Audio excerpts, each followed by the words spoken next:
어느 집사님에 관한 이야기입니다. 몸이 좋지 않아서 병원에 진찰을 받으러 갔는데 결과가 나왔어요. 가족들은 바깥에서 그 결과에 대해서 얘기하는데 병실 안에 있는 본인은 들려오는 거예요. 암인데 몇 개월 정도밖에 못 산다라고는 이야기를 들은 거예요. 가족들은 속이고 말 안 했지만 다 알아차렸어요.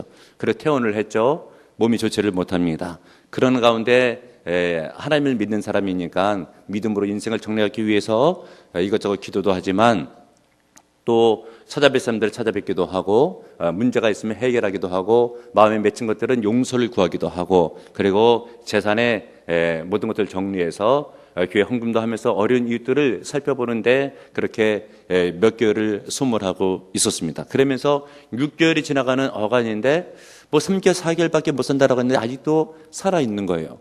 그래서 참 이상하다 싶어서 다시 병원에 가서 검진을 받았더니 과거의 검진이 오진이었던 거예요. 그래 주변에서 그것을 알게 돼가지고 참 이렇게 억울할 때가 있나 속상하지라고 하면서 이야기할 때 본인이 드는 생각은 아니었다고 내가 시한부 인생 몇 개월밖에 살지 못한다라고는 생각하는데 믿음으로 열심히 살았더니 그 어떤 시기보다 은혜 충만한 시기였다고 나는 앞으로 인생 살 때에 시한부 인생을 사는 것처럼 살겠다라고 하는 고백이 있었다라고 합니다. 여러분 우리도 시한부 인생이다 이런 자세로 한번 인생을 살아가서 승리하는 은혜가 있길 바랍니다. 그도 그럴 것이 성경은 우리 인생을 시한부로 말씀해 주고 있는데 시편 90편 10절 우리 연수가 70이요 강건하면 80이라도 그 연수의 사랑은 수고 슬픔뿐이요 신속기간이 우리가 날아가나이다. 인생이 70이래요 많아야 80이래요. 그런데 이것이 신속히 지나간다고 하는 것이죠. 여러분 이제 며칠 지나면 새해가 되고 한 살 더 먹어요. 그리고 나서 천국 갈 날 더 가까워집니다. 여러분 시한부 인생이고 금세 지나가요. 어느덧 나이가 자꾸 들기를 시작하고 천국은 자꾸 가까우고 있는 이때에 영적으로 신실하게 인생을 살아갈 준비와 자세가 있어야 됩니다.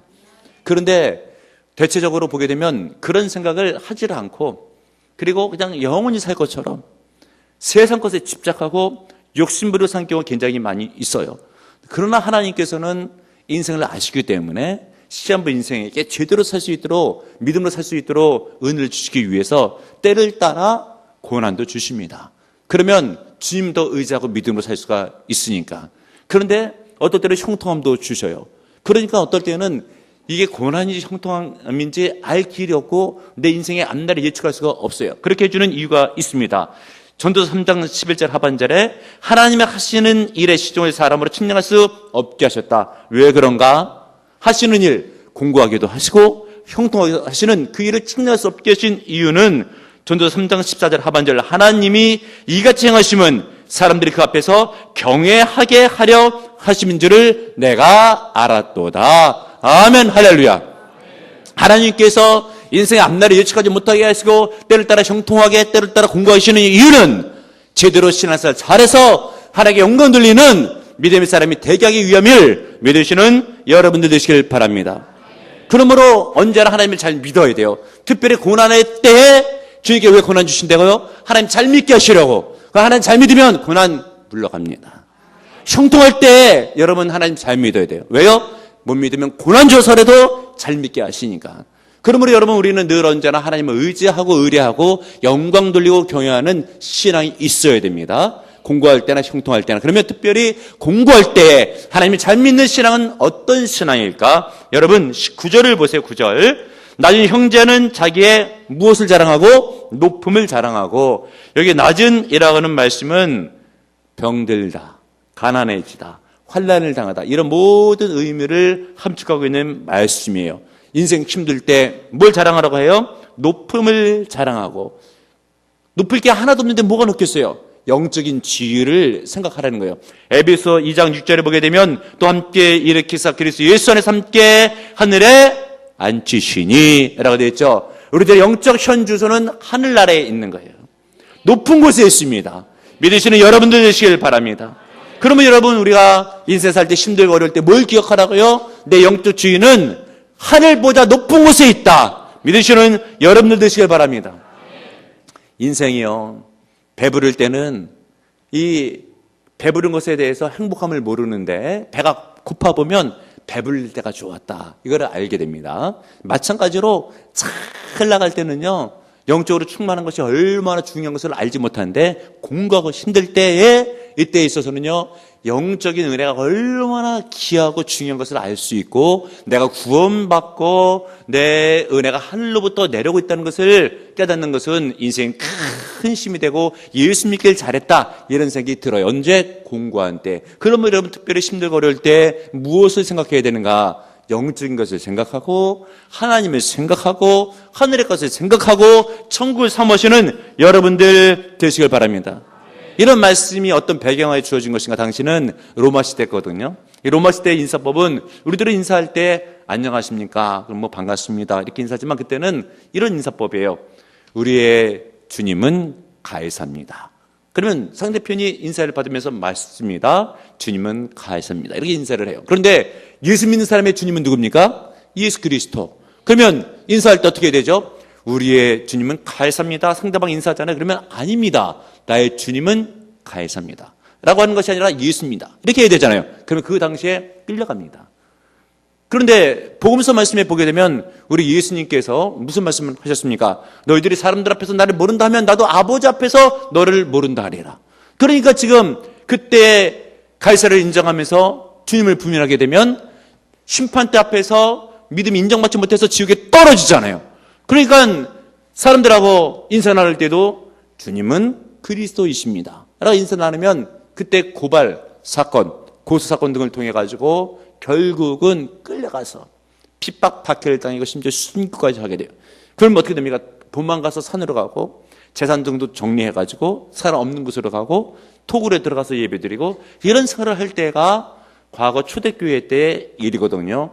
이때 낮아지는 일들이 얼마나 많았겠어요. 세상적으로 핍박당하고 힘들고 어려운 일들. 이때 무엇을 생각하라고요? 영적으로 높은 것을 기억하라고 하는 것이에요.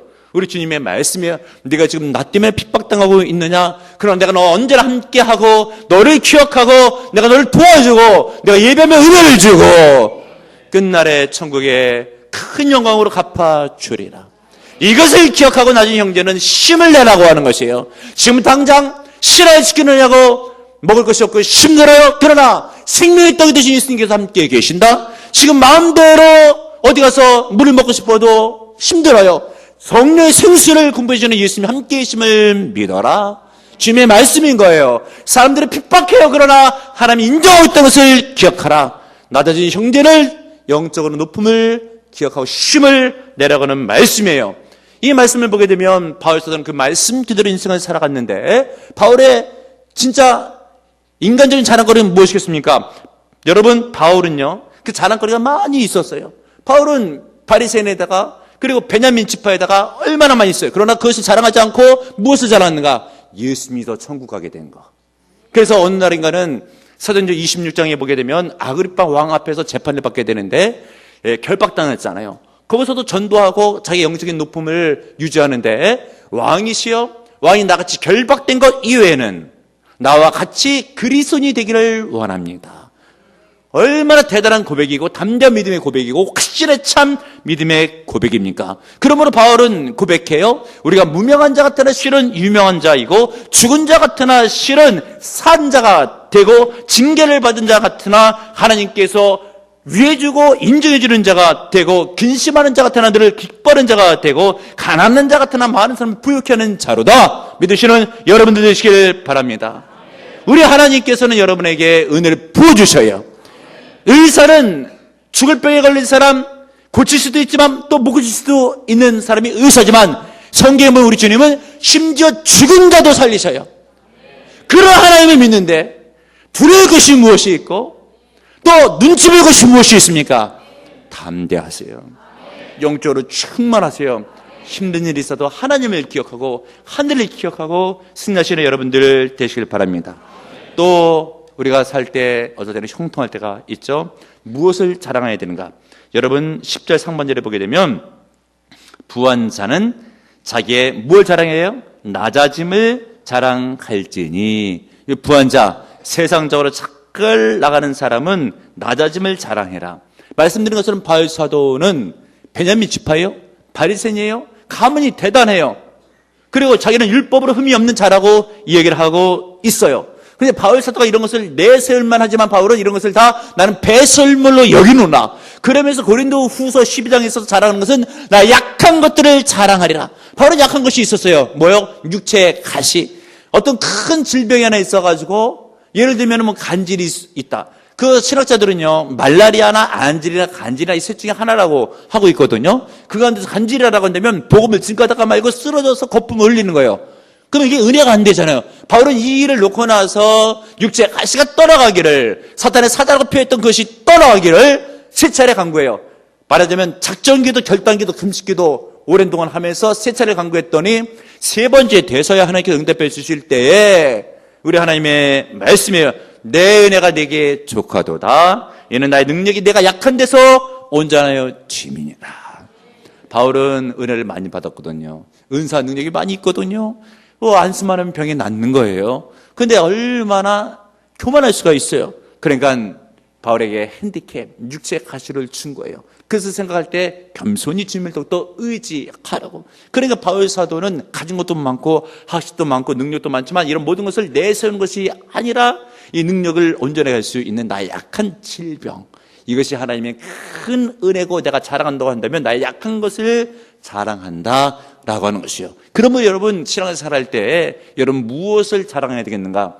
특별히 집안 평안하고 하늘이 잘 되고 교회에서 직분 높다 하시는 분들은 자기의 연약한 면, 자기의 낮은 면을 자랑하시는 은혜가 있길 바랍니다. 그것이 신앙생활할 때 꽤나 큰 유익이 된다라고 하는 거예요. 제가 부목사 때 일인데요, 어느 중소기업의 사장님이시고 잘 나가시고 돈도 잘 버시는 그런 분이에요. 그런데 신앙생활 꽤나 잘해요. 주변에서 칭찬이 잘 있는 그런 분이신데 어느 날 식사 대접을 받았어요. 그러면서 제가 물어봤죠. 집사님은 주변에서 칭찬이 자자해요. 어떻게 해서 이렇게 신앙생활 잘하셔요? 그래서 잘하기는요 뭘 하면서 잘하신다고 소문 자자하시던데요 했더니 하는 이야기가 신앙생활 유지하는 비법은 있대요. 뭐냐고 제가 물어봤죠. 실은 자기가 예배도 사모하고 잘 드리지만 예배 때 받는 은혜보다 더 크게 받는 은혜가 있대요. 뭔가 자기는 교회 차량부 봉사하거든요. 차량부에서 봉사할 때 은혜를 크게 받는다고 하는 것이에요. 그래서 제가 가만히 그 얘기를 듣고 생각해 보는 거예요. 이분은 그래도 기업의 사장이잖아요. 그래서 정문 들어갈 때 보면 수의가 인사하고 그리고 기사가 차 열어주고 내릴 때 차문 열어주고 하면서 올라가는데 이런 사람이 교회에 와서 모자 쓰고 완장 쓰고 모이처럼 손짓하고 차 대라고 하고 또 내리라고 하고 어떤 데 차 파킹해주고 이런 일을 하는데 그게 은혜가 된다라고 하는데 보게 되니까 자칫 자기는 교만할 수가 있잖아요. 하는 일이 잘 되잖아요. 주변에서 칭찬 자자하잖아요. 그런데 만약에 자기가 교회에서 이런 봉사를 하지 않으면 뭐가 되겠느냐라고 하는 것이 목이 뻣뻣해질 수가 있는데 교회에 와서 성도를 섬기고 낮은 데 처하니까 겸손해지고 그러면서 그것이 은혜가 되고 신앙생활의 비결이라고 하는 것이죠. 여러분 우리가 은혜를 유지하기 위해서 신앙생활을 잘하기 위해서는요 이왕이면 힘든 곳에 봉사하는 게 꽤나 큰 나의 영적 유익이 돼요. 어떨 때는요 욕을 먹으면서 봉사하는 그런 일들, 남이 싫어하는 그런 봉사들, 알아주지 않는 봉사들을 하게 됐을 때에 내가 드는 생각은 우리 주님의 마음이 그때 느껴지게 되면서 우리 주님이 제자들의 발을 씻기듯이 내 발을 씻기신 것이랑 마찬가지인데 그렇게 나에게 섬기시면서 은혜를 주셨는데 나도 그 은혜에 동참하는 마음으로 섬겨야지 하면서 섬기면서 어떤 때로 힘들고 어려운 것을 참으면서 믿음으로 나갈 때 그때 믿음이 건강해지는 거예요. 견실해 주는 거예요. 절대 직분을 놓치지 마시고 잡으셔야 돼요. 아무것도 모르는 사람은 영적인 의미를 모르고 신들다, 시간 나간다 하고 있지만 그런 게 아니에요. 그것이 나를 살게 하고 믿음을 견고하게 하고 하나님께 영광 돌리게 하고 은혜를 받는 수단이 될 수 있다라고 하는 것을 믿으시는 여러분들 되시길 바랍니다. 어느 오래전 왕궁에 내려오는 그런 이야기예요. 그런데 이 왕이 사냥을 나갔다가 어느 목동을 보니까 청년이 너무 준수하게 생겼어요. 성실해 보이고 그래서 왕궁으로 들여서 이런저런 일을 시키다가 몇 년 지나면서 왕궁의 재산관리인으로 삼았대요. 그랬더니 이제 다른 신하들이 간신배들이죠. 견제를 하면서 질투를 하는 거예요.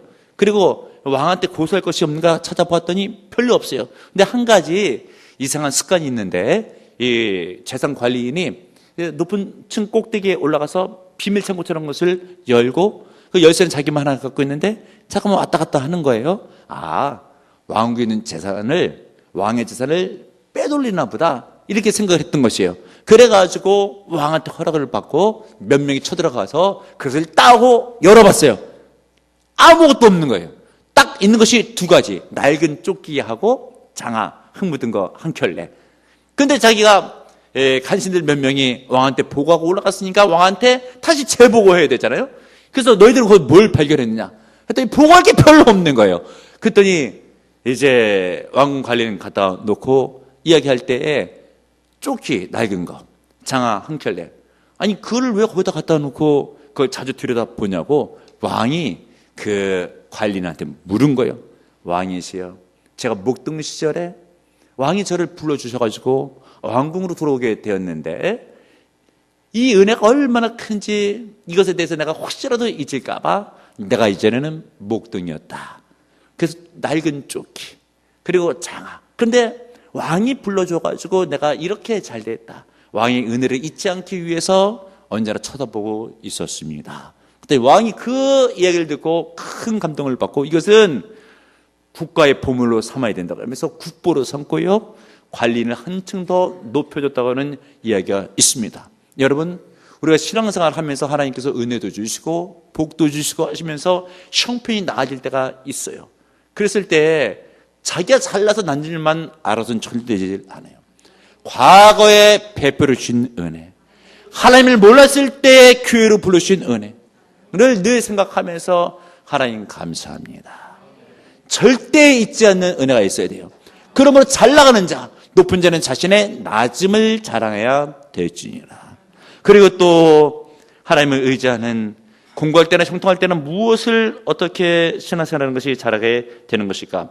절대 세상적인 것에 만족을 느껴서는 안 되죠. 10절 하반절부터 보게 되면 이는 그가 풀의 꽃같이 지나감이라. 해가 돋고 뜨거운 바람이 불어 풀을 말리면 꽃이 떨어져 그 모양의 아름다움이 없어지나니 부한 자도 그 행하는 일에 이와 같이 쇠잔하리라. 아멘. 무슨 이야기인가? 이스라엘의 기후를 보면요, 겨울철에 비가 내려요. 그래가지고 이때 산천초목이 자라나거든요. 여름철이 되면 뜨거운 햇볕과 함께 열풍이 불어가지고 다 풀들이 말라버립니다.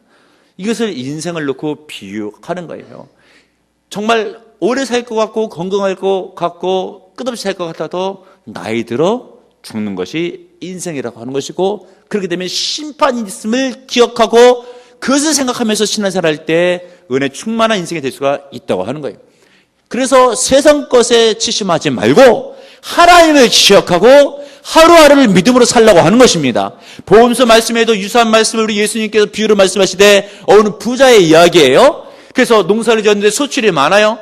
너무 수출이 많으니까 쌓아둘 것이 없어요. 근심이 생겼어요. 이 수출 어떻게 할 것인가? 이러면 되겠다 라고 하면서 내가 창고를 더 많이 지어야 되겠다. 그러면서 내 영혼아, 앞으로 몇 년 동안 편안하게 즐거우면서 살자 라고 고백할 때 예수님의 말씀이죠. 바로 그날 밤에 그 영혼을 하나님이 취하시면 그 사람이 준비한 모든 것이 누구의 것이 되겠느냐? 내가 준비했다고 해서, 내가 가지고 있다고 해서 내가 누리는 것이 아닐 수가 있다. 모든 것은 다 하나님이 주관하신다. 하나님이 주면 받는 것이고, 거둬하면 거둬가는 것이고, 심판하면 심판대에 서는 것입니다. 절대 세상 것에 치심하지 마시고 주관하시는 하나님을 기억하고 믿음 생활 성실히 하루하루 주님을 의지하면서, 특별히 공부할 때는 영적으로 충만된 은혜를 받은 것을 생각하고, 형통할 때는 낮아졌을 때 베푸신 은혜를 생각하고, 세상 것에 치심하지 말고 하늘에 소망을 두고 승리하시길 바라고요. 특별히 한 해 다 가고 있잖아요. 이런 마음으로 여러분들 한 해를 매듭짓고 새해를 준비하면 이것이 쌓이고 쌓이다 보면 나중에 인생 잘 사는 길이 되는 겁니다. 참 마음과 참 믿음으로 승리하시길 주님의 이름으로 축복합니다. 주님 감사드립니다. 주여 영적으로 늘 언제나 생각하여 승리하는 인생 되게 도와주시되 힘들거릴 때 받은 은혜를 기억하게 하시고 형통하고 잘 나갈 때에 과거에 주신 은혜를 기억하며 주여 유한한 인생, 시험 인생을 사는 인생 가운데 세상 것에 지심받지 않고 하늘나라를 기억하고 천국을 기억하고 심판대를 기억하며 승리하게 하소서. 예수님의 이름으로 기도합나이다. 아멘.